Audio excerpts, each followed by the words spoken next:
नमस्कार। आपको बता दें कि राष्ट्रीय लोक जनशक्ति पार्टी के 21वें स्थापना दिवस पर राष्ट्रीय लोक जनशक्ति पार्टी के राष्ट्रीय अध्यक्ष पशुपति कुमार पारस ने कहा कि रामविलास पासवान जी भले ही हम सब के बीच में नहीं हैं, लेकिन हमें रामविलास पासवान जी के गरीब, दलित एवं पिछड़े लोगों को अधिकार दिलाने का अधूरा सपना पूरा करना चाहिए। रामविलास पासवान जी गरीब, दलित एवं पिछड़े लोगों के बहुत बड़े नेता थे। भले ही रामविलास पासवान जी हम सब के बीच में नहीं है, लेकिन रामविलास पासवान जी के नेतृत्व में राष्ट्रीय लोक जनशक्ति पार्टी सबकी सहायता करने के लिए रही है और रहेगी। राष्ट्रीय लोक जनशक्ति पार्टी के राष्ट्रीय अध्यक्ष पशुपति कुमार पारस ने आगे क्या कहा, आप देखिए हमारे संवाददाता की रिपोर्ट। ये हमारी पार्टी के संविधान में है और हमारी पार्टी का सोच भी है और हमारा भी सोच है, हमारे नेता का भी सोच है। हमारे दल में जितने भी लोग हम लोग सांसद हैं या हमारे पार्टी के जो पुराने कार्यकर्ता है और नए कार्यकर्ता है, सभी लोगों का ये सोच है कि स्वर्गीय पासवान जी आज हम लोगों के बीच में नहीं है, लेकिन उनके अधूरे सपने को मैं पूरा करूँ। समाज में जो शोषित है, पीड़ित है, दलित है, पिछड़ा है, अति पिछड़ा है, पीएस के साथी हैं,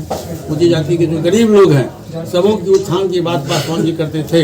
पार्लियामेंट हाउस में डॉक्टर अम्बेडकर की मूर्ति नहीं थी, उन्होंने मूर्ति लगवाया। 14 अप्रैल को उन्होंने छुट्टी घोषित करवाया और लोक जनशक्ति पार्टी के संविधान में उन्होंने लिखा ऊंची जाति के जो हमारे गरीब लोग हैं, जो आर्थिक दृष्टिकोण से, शैक्षणिक दृष्टिकोण से कमजोर हैं, उनको भी निश्चित रूप से आरक्षण मिलना चाहिए 15%, और देर से सही लेकिन उनको आरक्षण मिला। और हमारे माननीय प्रधानमंत्री श्री नरेंद्र मोदी जी के नेतृत्व में ऊंची जाति को भी 10% आरक्षण मिला।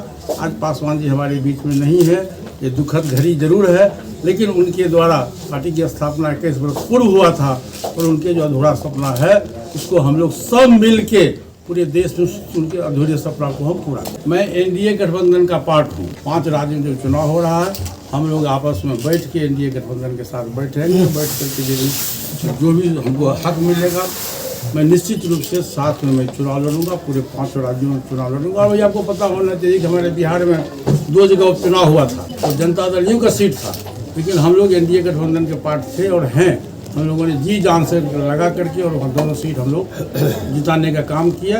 और जो भी पूरे देश में जो 5 स्टेट का चुनाव है या भविष्य में जब भी लोकसभा का चुनाव होगा, हम एनडीए गठबंधन के पार्ट हैं और जब तक हमारी पार्टी रहेगी हम लोग रहेंगे एनडीए गठबंधन के पार्ट रहेंगे। देश में दलितों पर अत्याचार हो रहा है, ये दुखद घटना है, नहीं होनी चाहिए। और जहाँ भी हम लोग को संज्ञान में मिलता है हम लोग वहाँ जाते हैं, उनके दुख सुख में हम भाग लेते हैं। स्वर्गीय पासवान जी दलितों के बहुत बड़े नेता थे। देखिए, हमारे सबसे पहले तो मैं कहूँगा कि रामविलास पासवान जी अमर रहे, क्योंकि उनके जैसा नेता मैंने भारत में आज अपने जीवन में तो नहीं देखा। इसलिए नहीं देखा क्योंकि मैं आपको बता रहा हूँ जिस तरह से वो काम करते थे, उनकी एक आदत थी। क्योंकि मैं उनके साथ बहुत दिनों तक रहा, मैं सलाहकार समिति मेंबर भी रहा, तो मैं उनको बहुत करीब से देखा। और उनका एक ये जो नेचर था कि लोगों को इकट्ठे हॉल में बुलाकर मिलना। उस टाइम ना कोई पीए होते थे, ना कोई बॉडीगार्ड होते थे, ना उसको जान की चिंता होती थी, ना उसको चिंता एक ही होती थी कि शोषित, पीड़ित, दलित, ओबीसी, माइनॉरिटी और सवर्ण सभी को लेकर चलने का। इसलिए उनके पार्टी में, लोक जनशक्ति पार्टी में सभी जात के लोग मिलते थे, सभी के जाति के लोग रहते थे। और उस पर मैं आपको बता दूँ, उन्हीं पर था कि मैं एक बात बता दूँ, अक्सर कहते थे और वहीं से मैं एक बात उठाया हूँ कि कितनों के सर से साया जाता है जब एक बरगद काट गिराया जाता है, धरती खा जाती है खुद ही फसलों को, इल्जाम चिड़ियों पे लगाया जाता है। मैं इसलिए ये कहा क्योंकि माननीय रामविलास पासवान जी कहा करते थे कि जो कार्यकर्ता है, सच्चा कार्यकर्ता कभी भी नेता से मांगने की जरूरत नहीं पड़ता। नेता सच्चे कार्यकर्ता को खुद ही पहचान जाते हैं। तो आपका जो सवाल था, मैं सवाल पे आता हूँ।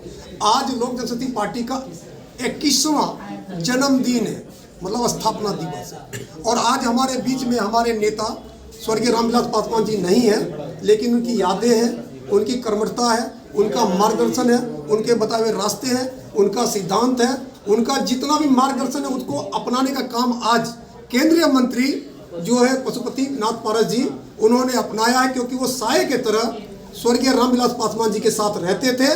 पशुपति पारस जी लक्ष्मण की तरह थे, कभी भी अशिष्टाचार नहीं किए। कोई भी कार्यकर्ता आपको नहीं कह सकता कि जब तक रामविलास पासवान जी थे तो पशुपति पारस जी ने अपना जिद या यह कहा हो कि मेरा भाई नेता है तो मैं कोई भी फैसला ले लूँ।